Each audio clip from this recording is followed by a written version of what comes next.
Our topic tonight is, do we really support our men? That's right, I said it. Do we really support our men? And when I say support, let's say your man was the breadwinner. He lost his job. You see him as a man, it's doing something to his manhood. Then you need, as a woman, you should step up.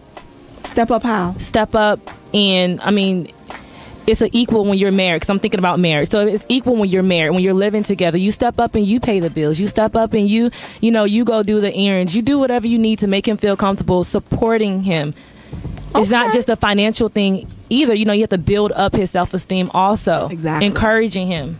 Exactly. So that's what, when I say women, we have the power. We have to speak life into them.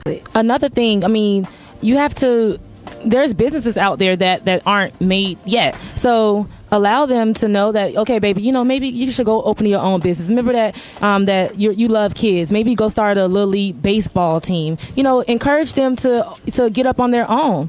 They don't have to work up under someone. Encourage them to open up their own business.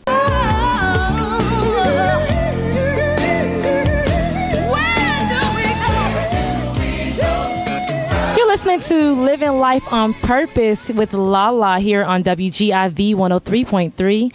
I am your co-host, Letta C. And in the studio, we do have our lovely intern. You're listening to Living Life on Purpose with Lala. Callers, call in 704-553-1370. We want to hear from you.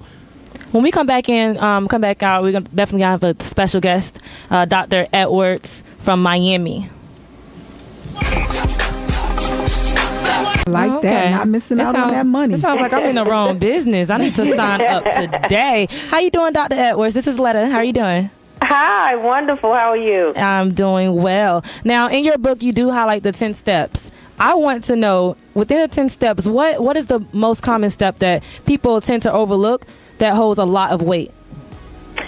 People tend to overlook believing in themselves. It's just believing in yourself and believing that it can happen. That's something, because we were talking about that even with the topic tonight, encouraging yourself, encouraging others, and that's one thing that is missing out of a lot of our lives. Now, I do have another question as far as the requirements, because it seems to me like you have a lot under your belt. So is there a certain requirement, a certain type of education that we have to go into this teaching business for ourselves? Well, not necessarily. I'm not saying stay somewhere if he whipping you up. What I'm saying, if he is whipping you up, this is a tip, ladies, whip him back up. No, I'm just playing.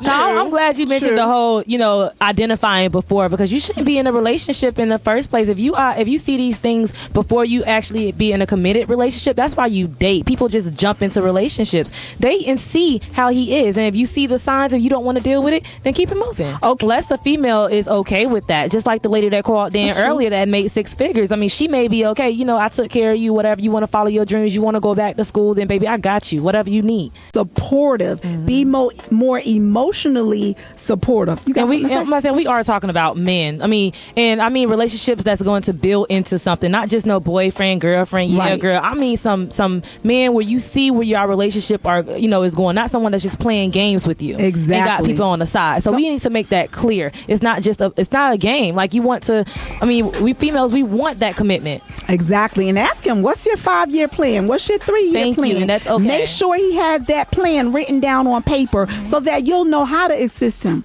But I just want to say we had a